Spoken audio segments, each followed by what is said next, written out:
Mentor saudara semua, ada Mas Mono. Nanti saya kenalkan sama teman-teman pengurus. Mas Mono itu luar biasa. Dia mengawali karir 10 tahun yang lalu sebagai tukang pisang goreng. Tapi sebelum dia maju itu bawa gerobak pisang, dia sholat duha di samping gerobak pisang. Alhamdulillah begitu sholat udah separuh hilang tuh. Ambil orang-orang. Apa namanya ente hadiah? Di situ nggak kedengaran. Ente turun aja deh bawah. Dengarnya dari bawah. Ente dengarnya dari bawah. Nah di atas ini tidak terlalu dengar.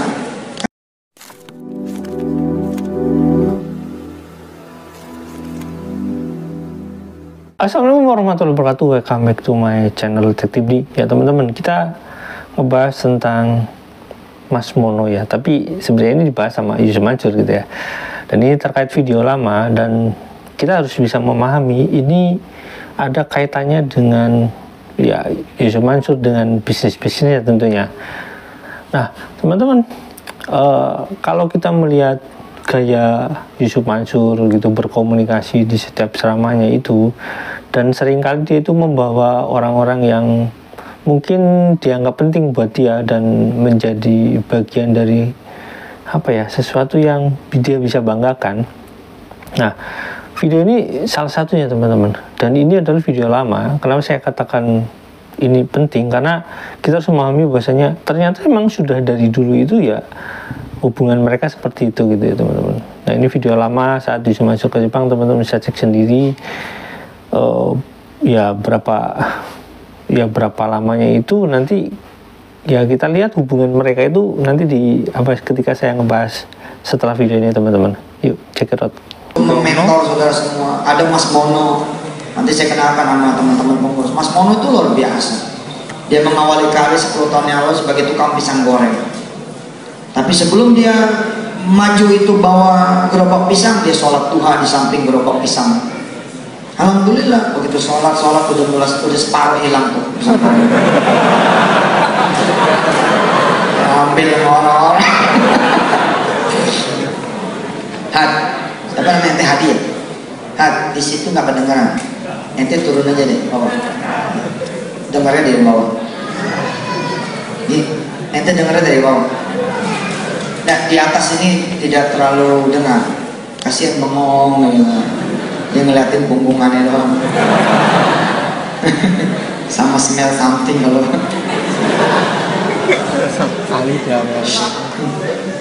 Oke, Mas Mono nanti kita undang kemari. Dan mereka tuh nggak perlu kasih tiket, nggak perlu, karena tiketnya dari Garuda kan sponsor. Tepuk tangan dulu tuh Garuda.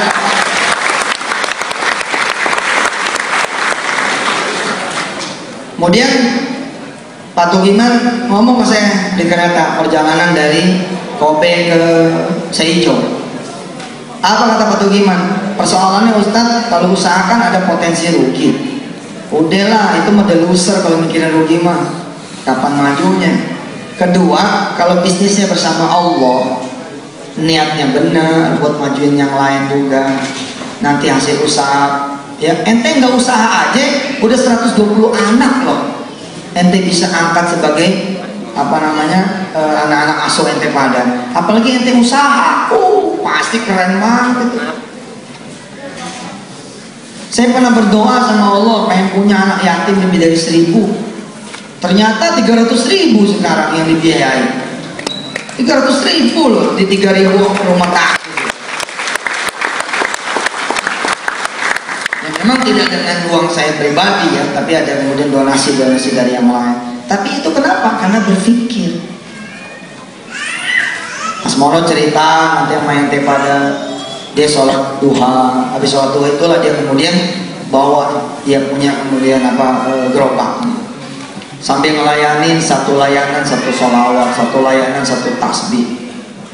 Di kontrakan yang dia tidur di atas kardus, dia bermimpi, dia bilang, Ustaz, anak nyengir aja. Kenapa nyengir? Anak serasa ada di ruangan AC, Ustaz. Karena saya ngebayangin ada AC, nggak tanggung-tanggung saya pasang di kamar saya 3 AC. Mumpung cuman mikir kata dia. Mumpung sombong cuma ngebayangin. Saya ngebayangin saya punya rumah yang agak manusiawi, dia bilang. Tapi dan dia berhasil. Suatu saat saya pernah menyaksikan beliau dapat Hummer, dan Hummer itu cuma dipegang 1-2 bulan, setelah itu dia sedekahkan untuk Allah Subhanahu wa Ta'ala. Luar biasa ya. Belum ada lagi sahabat saya tidak mau disebut namanya, Mas J dan Mbak A. Dia mengelola satu usaha kuliner yang cabangnya sudah hampir 100. Dulunya tuh kayak ente juga sama, cuman bedanya dia berpikir dan memulai. Dia berpikir and then bergerak. Lalu sekarang menjadi suami istri yang sedekahnya tiap bulan 2 miliar. Bukan penghasilan loh, ini sedekahnya sebulan 2 miliar. Kebayang gak sih? Dan saya pernah nginep di rumahnya orang tersebut. Ada ruang sholat gitu ya, di bawah itu. 2:30 saya turun ke bawah. Saya pikir saya duluan nih dibanding tuan rumah. Ternyata si masnya itu sudah memimpin jadi imam, di belakang istrinya dan anak-anak. Lalu sholat subuh, mereka semua berjalan ke masjid bersama keluarga. Perjalanan apa? Dia memulai. Dia bilang saya bisa bikin susu. Siapa sih yang nggak bisa bikin susu? Semua bisa kan? Tapi siapa yang berpikir jualan? Tidak semua orang pengen gini loh, bikin teh manis ya, bikin teh manis. Semua juga bisa kan? Tapi siapa yang berpikir kemudian bikin kedai teh? Only kedai teh, nggak ada yang lain, kedai teh tok. Itulah mas tersebut memulai, dia bikin kedai susu. Ya Allah Ji, maka kedai susu doang. Cuman dia berani bertaruh. Tidak semua orang bisa atau kemudian nyempetin atau kepikiran bikin sendiri. Ada orang-orang yang pengennya dilayani. Untuk membedakan dia bilang dengan kedai-kedai susu yang lain yang namanya warkop. Kan ada warkop tuh. Dono kasih Hendro. Bukan, warkop apa? Warung kopi style. Oh gitu. Untuk membedakan warung kopi dia dengan warung kopi susunya orang lain bagaimana? Dia berpikir. Dia berpikir sejenak, dia layout, dia gambar. Orang kalau udah masuk ke middle up nggak senang nih kalau masuk ke warung-warung kopi biasa, karena akan terbawa dengan maaf ya, tukang-tukang apa gitu. Tempatnya sih nggak bagus juga, dia bilang dia cuma bikin lebih terbuka, lalu kursinya dia bikin yang menarik. Lalu susu itu dijual berapa nih Pak? Kopi susu yang kalau di warteg kira-kira pada zaman itu 2000, dia jual 4000. Saya ngejar ceruk ini Ustaz, saya ngejar ceruk yang tidak ke Starbucks tapi juga tidak ke warkop, tapi mereka pengen enjoy. Tahu dengan modal apa namanya wifi sederhana dari beberapa apa namanya telco, itu kan sebenarnya nggak mahal juga membuat lokasi itu jadi wifi jalan. Terus dia bilang saya nggak punya duit nih buat nyawa ruko. Oke, saya berpikir bagaimana kemudian open space. Kelebihannya adalah bisa menikmati apa namanya bulan, bintang. Itu alasan karena dia nggak bisa beli tenda. Oh betul itu. Kalau ente berpikirannya the winner, ente nggak akan mikir kita mesti punya tenda nih. Kalau hujan bagaimana? Gak usah mikir hujan, dagang aja kalau nggak hujan. Selesai sudah. Dia bikin tuh panoramic tea. Oh kan keren banget, panoramic tea, teh panoramic milk. Isinya apa sih? Susu bendera juga, kopi dikit. Bedanya apa lagi? Gelasnya dibedain sehingga harganya jadi mahal. Oke, itu teman-teman videonya. Nah teman-teman, si Mas Mono ini kan digambarkan sebagai pembisnis yang dari nol ya, dari dia mulai berdagang sebagai tukang pisang goreng sampai katanya pisang gorengnya hilang, dan bisa sampai sukses, terus kemudian bisa sampai sedekah Hummer gitu, sedekah Hummer atau ya saya nggak tahu lah, intinya seperti itu. Hummer mungkin sedekah mobil Hummer atau Hummer martil itu ya, kita nggak pernah tahu.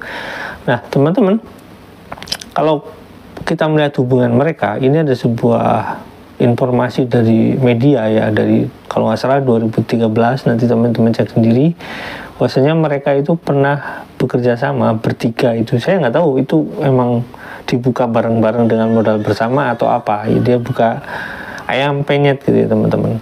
Jadi intinya ya warung penyet gitu ya. Intinya dia jualan ya bahan makanan dari ayam, dan itu di Jakarta teman-teman. Mereka foto bertiga, itu ada fotonya teman-teman, bisa cek teman-teman.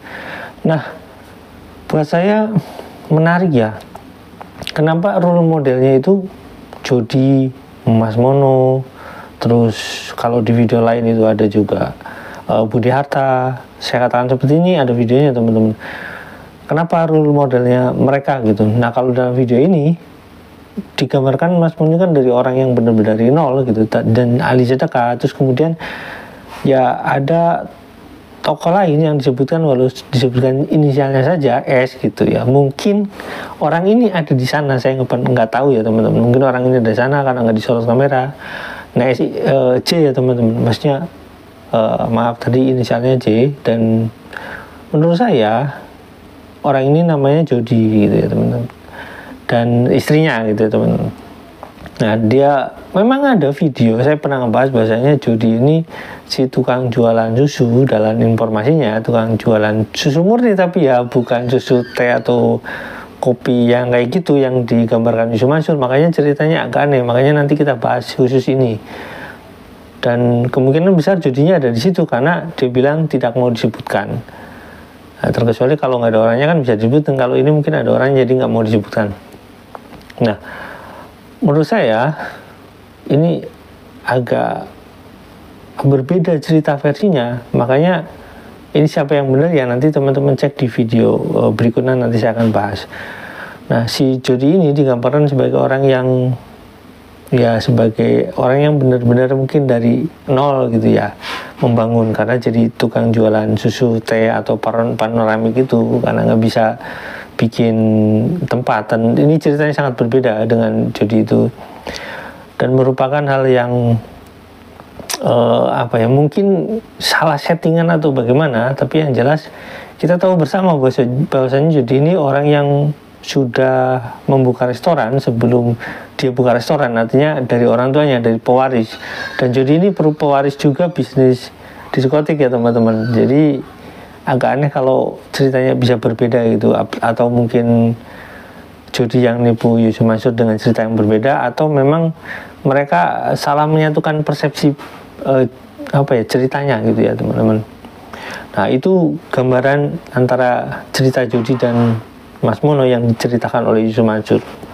Dan mereka adalah teman akrab ya, yang sekarang itu kalau dalam kasus Matiji ini, seorang marbot yang dijanjikan Yusuf Mansur untuk umroh, termasuk mungkin karena di sana ada Mas Mono, dan itu kita udah punya videonya dan dibahas. Dan saat ya dengan bahasa kasarnya begini, ketika Pak Matiji diintimidasi bersama dengan waktu itu ada JTV, diintimidasi oleh ya Mas Mono dan rekannya, dengan yang otomatis itu rekan Yusuf Mansur, itu jelas ya teman-teman bahwasanya Mas Mono ini terlihat sekali dia itu pembelaannya terhadap Yusuf Mansur. Agak aneh juga, orang kok bisa sampai segitunya gitu ya. Kenapa? Kalau nggak ada hubungan sesuatu yang berkaitan dengan keluarga atau bisnis atau apa, itu aneh gitu ya kalau pembelanya sampai segitu ya. Tapi kita nggak pernah tahu teman-teman, walaupun saya tahu gitu ya, maksudnya hubungan mereka ya saya tahu lah. Kalau misalkan kita melihat soal si Mas Mono ini dan cerita orang berinisial J ini Yusuf Mansur itu selalu mengiring mereka ini ahli sedekah gitu ya, dan mereka sebagian dari orang yang menyedekahkan hasil bisnisnya ke ya rumah tahfiz gitu ya, ibaratnya seperti itu. Bahkan sampai disebutkan ada yang sampai 2 miliar, dan itu agak aneh sekali gitu. Kenapa? Karena saya bisa katakan kenapa kalau misalkan sebesar itu gitu ya, terus rumah tahfiz itu sampai ada yang dirubah gitu ya, dari rumah tahfiz menjadi warung steak, itu kan aneh gitu. Itu apakah itu mengambil keuntungan dari rumah tahfiz atau membiayai rumah tahfiz, kan agak aneh. Ini ada faktanya teman-teman, kan itu saya sudah ngeliput di depan UIN Jakarta atau UIN Ciputat sebenarnya. Nah teman-teman, itu kan ada kaitannya dengan yang Yusuf Mansur bahas itu dengan anak yatim itu, dan ternyata faktanya adalah Yusuf Mansur itu cuma mengklaim. Kenapa? Karena dia membiayai 300.000 anak yatim di video itu. Kalau sekarang bahkan sampai waktu itu sampai 900.000 atau gimana. Itu banyak videonya, banyak versinya yang diucapkan Yusuf Mansur itu. Itu yang 300.000 berdasarkan karena doa dia. Menurut saya dia itu selalu bercerita bahwasanya dia itu punya rumah tahfiz bla bla bla kayak gitu, yang pada intinya rumah tahfiz itu dijual untuk mencari sedekah, itu faktanya. Dan uang sedekahnya dikemanakan? Ya kita lihat sendiri, bisnisnya Yusuf Mansur begitu besar pada saat itu ya teman, begitu besar, begitu banyak, mungkin saya nggak tahu jumlahnya sampai berapa ratus miliar. Dan sekarang rumah warung steak yang bersama Jody juga saya nggak tahu jumlahnya berapa miliar.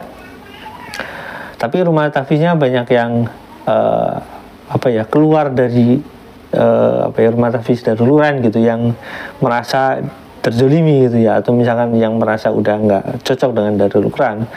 Dan itu kan aneh teman-teman, kalau memang mereka membiayai ya nggak akan seperti itu. Dan faktanya ya seperti itulah teman-teman. Kemungkinan adalah ketika Yusuf Mansur ceramah kesana kesini, kemungkinan ada uang sedekah yang dikumpulkan panitia. Ada panitianya Yusuf Mansur ya, mungkin ya dia bilang nggak punya panitia, nggak punya manajemen itu. Ya ada panitianya, faktanya itu ada. Artinya gini, artinya ada orang yang mendampingi Yusuf Mansur, itu ada gitu. Terus yang itu disebut panitia atau enggak ya terserah Yusuf Mansur gitu. Bisa jadi itu rekan bisnis gitu ya, bukan panitia. Dan kemudian ada panitia masjid atau tamir masjid atau apa gitu ya. Ya kita nggak tahu kerjasama yang dilakukan itu seperti apa. Yang jelas adalah Yusuf Mansur itu semakin banyak uangnya, rumah tahfiznya jong gitu ya. Terus kemudian teman-teman investor ya jong gitu. Itu fakta teman-teman. Kayak teman-teman nanti akan bahas tentang video susunya ya, susu C itu. Sampai sini jangan lupa like, share, dan komen. Jangan lupa juga share. Wassalamualaikum warahmatullahi wabarakatuh. Bye.